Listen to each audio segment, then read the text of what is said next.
Hi. Today I want to talk about my favorite vise. Why? Because we don't have a video ready. I'll be honest. Most of my favorite tools are an easy way to make a short video while informing you, the audience, my loyal subscribers, of something you may or may not be aware of. This vise is not an ordinary vise. This is a special vise. I bought it off a guy off Facebook Marketplace for like 50 bucks. And honestly, it is my absolute favorite vise.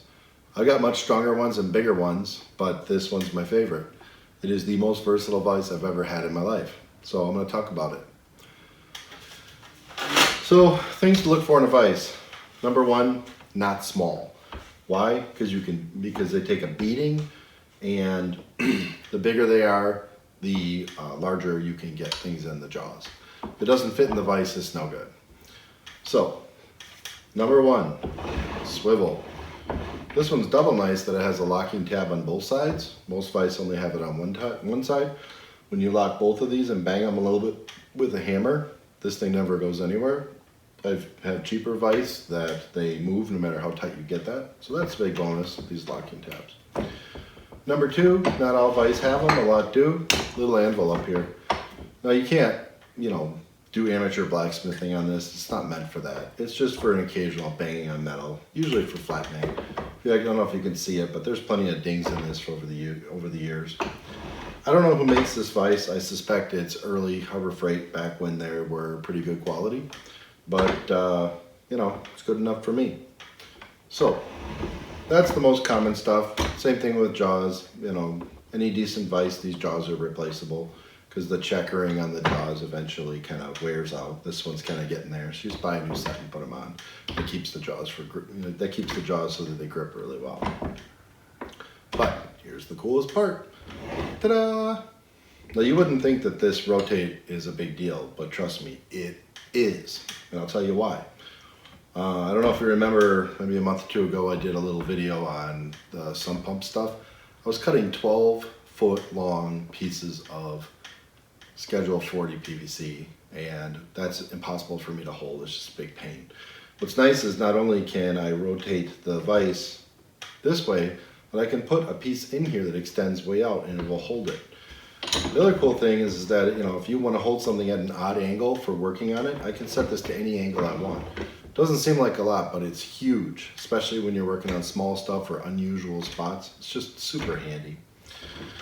Beyond that, this vise here has pipe jaws right here. Again, pretty common on the better vise that you can buy.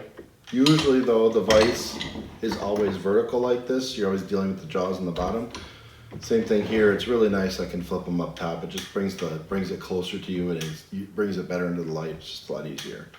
But the coolest thing about this vise, I've never seen this on one in my life, is these little V slots here.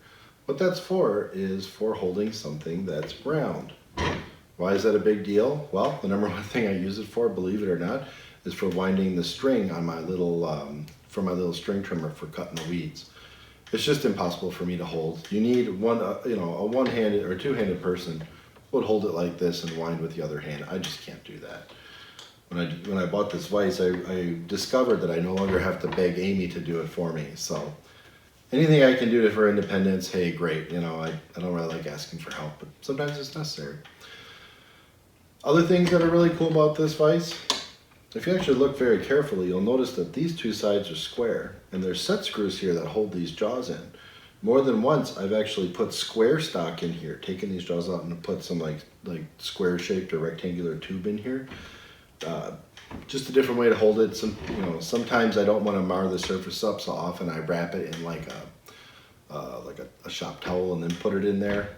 That way it won't damage it. It's just an insanely versatile vise. More than I ever thought it could be. I don't know if you can see down in here, but there's actually a thread here, and that's what, cycles it in and out. When I first got this vise, the main complaint was that it didn't barely move. It was almost impossible to move in and out. So I took the whole thing apart, used some Scotch-Brite pad and some steel wool, and cleaned all the gunk off these threads. And then I put a lot of axle grease on it and put it back together, and it's worked flawlessly ever since. So a lot of people don't know that, but don't ever use like a power wire wheel on something that's a machine surface like a thread, because you'll damage it and ruin the tolerances.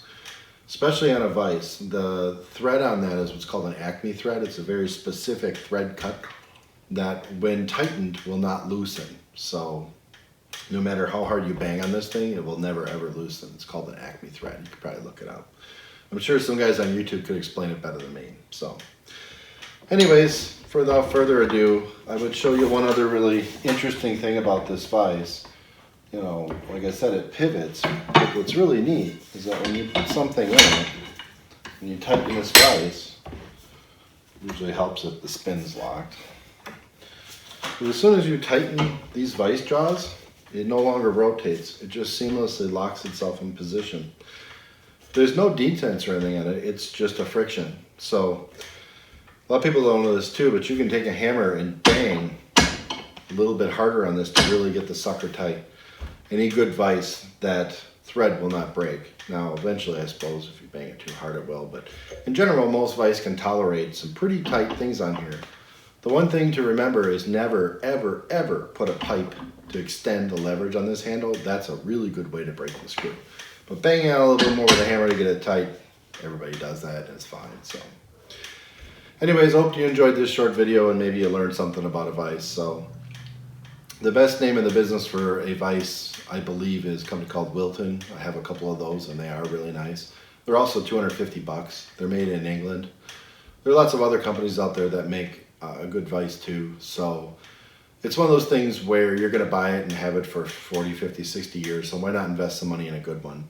Since you don't have any money like me, I just went and bought one off Facebook Marketplace that looked to be the right size and was in good condition. $50, I'm happy.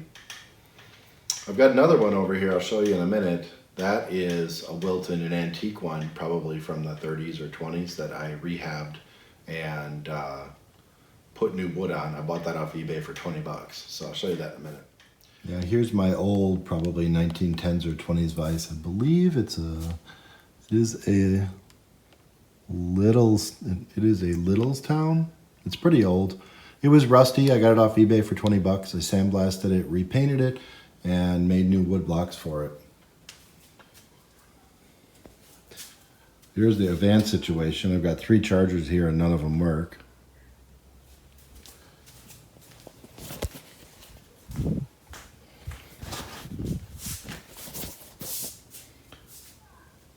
And here's the tractor here. I got the lights installed.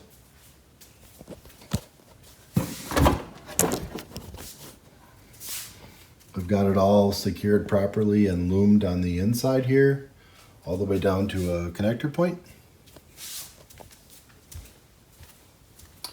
And I'm in the middle of running the power from the battery up to the lights right now. So that'll be coming out soon too.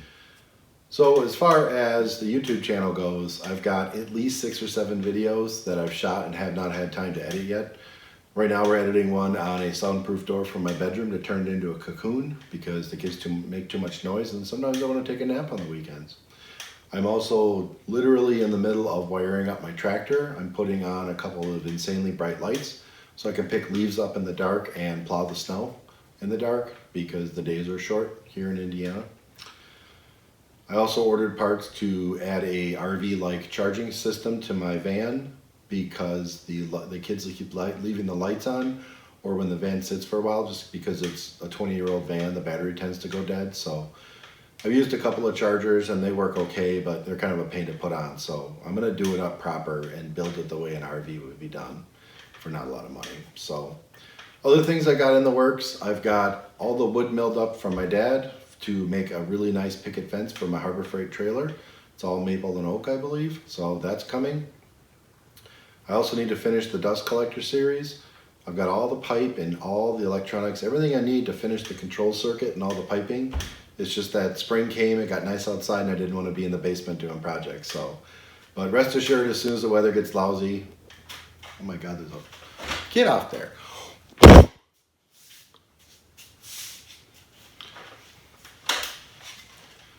But rest assured, as soon as the weather gets lousy, I'll be back downstairs finishing that project. I think I got 2 more episodes. Also, when I shot the It's Not the Nail one on these filing cabinets, there's actually was a 2-parter. The other half is installing this vise back again. When I originally put it in 3 or 4 years ago, before I had built this bench, I did an experiment with a 2x6 and some 2x4s just to see if wood is strong enough to support a vise with me wailing on it all the time. And the answer is yes, with the proper amount of fasteners. So when I put this all together, I fixed all the design problems, which was basically that it didn't stick out far enough. And I built this one. So I do have a video on how I did that. I thought you might enjoy an inexpensive vise mount that you can pretty much build for yourself in whatever way you want. So there are other videos too coming. I'm not sure what we have shot. I also have one out here for a portable battery charger for charging large RC batteries. I have an RC plane and an RC car. So whenever I get that one done, you'll see that one too. So anyways, thanks for watching. I really appreciate all my loyal subscribers. Even though it may seem like I don't have very many, I think I have around 130, but honestly, every time I get a new subscriber, it's really encouraging to me that people really enjoy what I'm doing here. So thanks for watching. Tell all your friends, and I'll see you on the next one. Bye.